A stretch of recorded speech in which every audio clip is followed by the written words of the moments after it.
लोकसभा निर्वाचन पूर्व प्रधानमंत्री नरेंद्र मोदी एक बड़ निष्पत्ति नहीं पारती बोली चर्चा होगी। निष्पत्ति होगी सर्वनिम्न मजूरी संबंध में। देश में सर्वनिम्न मजूरी स्थिर होगले कौन कार्य कौन व्यक्ति को ताठू कम दरमा दिज्व ना। वर्तमान सर्वनिम्न मजूरी 6 वर्ष पर वृद्धि पाइब बोली आशा करा जाउछि।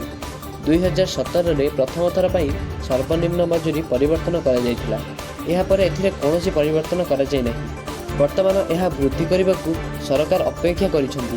एक रिपोर्ट अनुसार देश में सर्वनिम्न मजूरी वृद्धि पाइपे बोली अनुमान करा जाउछि। 2021 एसपी मुखर्जी नेतृत्व में एक कमिटी द्वारा दि जाइथिबा सुपारिश चलित वर्ष होगा निर्वाचन पूर्व कार्यकारी हो पारे। 2021 एथिपाई कमिटी गठन करा जाइथिला एवं कमिटी को 2024 पर्यंत समय दि जाइथिला। वर्तमान देखा बाकी रहा कार्यकारी केते परिमाण में हो पारुछि।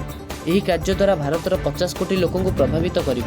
देश में कोटी कोटी श्रमिक अच्छा जो मैंने बहुत कम रोजगार करती से परिश्रम अनुजाई मजूरी पाती नहीं। वर्तमान देश में सर्वनिम्न मजूरी दिन को 176 टंका, जहाँ बहुत कम अटे।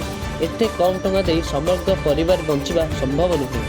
से तार एते कम मजूरी रे निज घरर समस्त आवश्यकता को पूरण न करि पारि देश में चाष जमी अलंकार किंबा एपरिक घर विक्रय करने को बाध्य होइथांदी।